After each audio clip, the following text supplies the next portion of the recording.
It's Time Warner Cable's local edition. I'm Brad Pomerance. We are joined by Anthony Duarte. He is the vice president of the Hacienda-La Puente School Board. And boy, what a good year it's been. If this was a couple of years ago, it wouldn't be such a good year in terms of finances.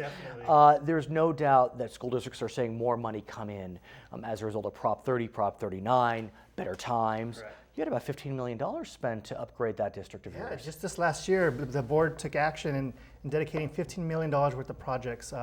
$7 million of that is just to energy efficiency with leveraging the Prop 39 dollars. Right.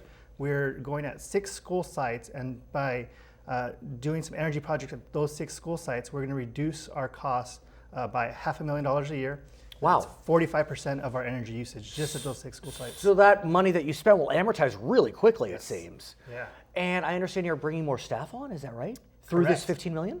No, separately? Just separately. Even better. The $15 million is just infrastructure. It's new fencing, new painting, new irrigation, new asphalt. And that matters. New It landscaping. does. It gives it a kind of a fresh look. The kids feel good. Yeah, I was there on when the kids came back to school, Right. and they were very excited about the painting and the fencing. fantastic. And you just see the pride in their face at being at school. And like it's it. just I those like little it. touches that we had to put off for the last 7 years or 8 years for the recession. So tell us about the new staff. How did that happen? And who are they? Are they teachers, counselors? It's a multiple teachers and counselors that, because of Prop 30 and more dollars in LCFF, we were able to identify that we needed more support staff. So for the emotional, so Kids with more needs. counselors, dedicating in elementary schools where we don't have counselors, putting some TOSAs in there, specialized teachers who are just going to handle the emotional needs of students. Wow. And That's then, terrific. And it's a nice early intervention. You can prevent problems later on. it's an investment, to really address those needs. So I think it's fair to say, sir, that this is the first year where Common Core is really in full swing. Is that a fair statement? It is full swing. We implemented it last year, but this is the real first year. How's it going with last year kind of being the trial run? I mean, are there growing pains? Is it not really a bump on the road? What are you seeing? So since our district started it a year earlier, it really Right. gave a chance for our teachers to collaborate with each other, to say what's working, what's not working, what kind of professional development can we provide them to really get them over to fully implement Common Core. And then the most important piece was the technology piece. Common Core is all on the computers. And So I presume the students are teaching the teachers how to use the technology. in some cases. Who else could it be? Because I'm sure they know better than we do. I want to get a sense from you about Common Core and the buzz around it.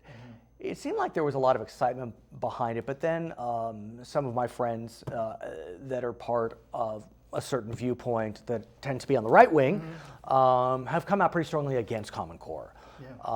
Have you heard buzz about that? Is there some kind of trepidation, conspiratorial views about it? I've heard some of the conspiracy theories regarding Common Core, but in our district, teachers they're not Democrats, not Republicans, not conservative or liberal. They just want to teach the students, and they embraced it. And what about the families, the parents? Because that can be part of a flashpoint. All of a sudden, you get a few parents agitating. It could be troubling or difficult for the school board, I guess you could say.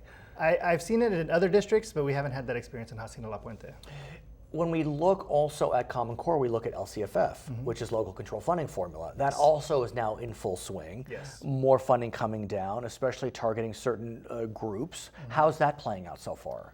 It's great. So we're able to, as a district, decide where those resources should go. Right. We have about 500 foster care youth. We have